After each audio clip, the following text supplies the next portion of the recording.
Hey, this is Chris, keeping it real, facts over fear. How you doing today? It's a great morning here in North Carolina. It is 70 degrees, no humidity. It's awesome.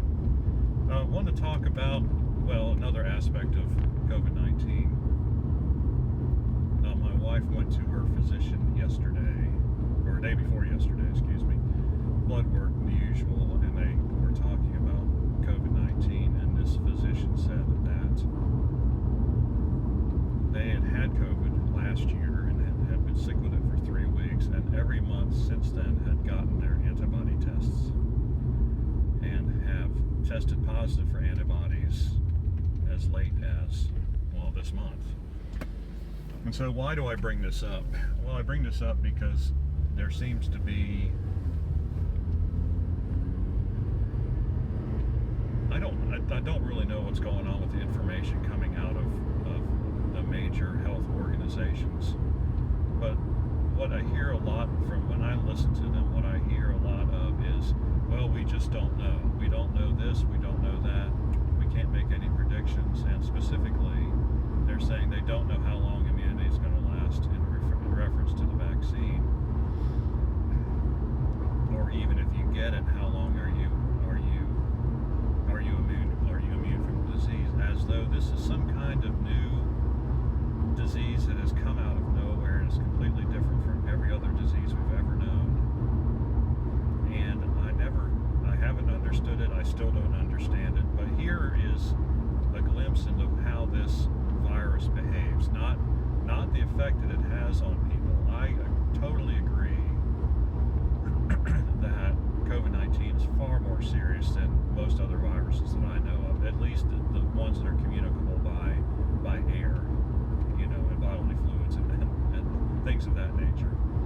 But in terms of how it spreads, in terms of how you get it into your body, in terms of how it works at the cellular level, how it takes over a cell basically and then explodes it, and then all those RNA strands go throughout the body and attack more cells. I mean, it's exactly the same way, and so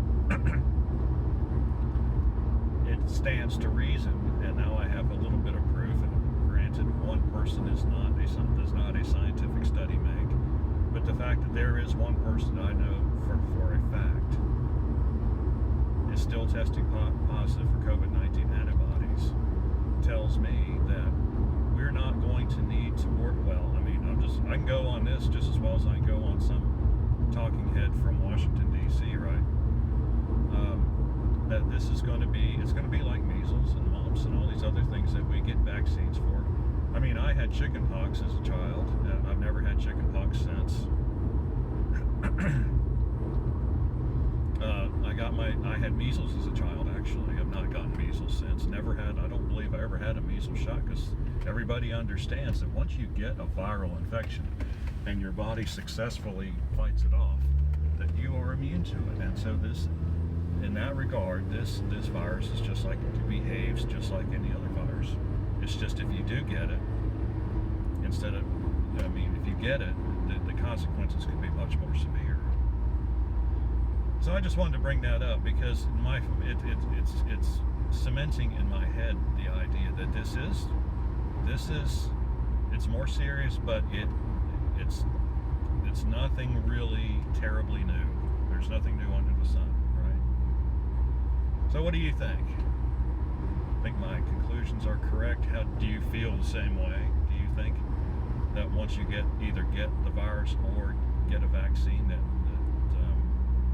you will be good against this disease for at least several years, if not a lifetime? Or do you think, and if you do think this, and if you have a reason why, please explain, that the vaccine isn't going to last very long and having the disease is no guarantee at all? I mean, those are kind of the two positions, right? I don't know that you can really stake out a middle position very much. All right. If you have any questions or comments, leave them in the section below. Like and subscribe. We appreciate when you do. We will see you on the next fact-filled video.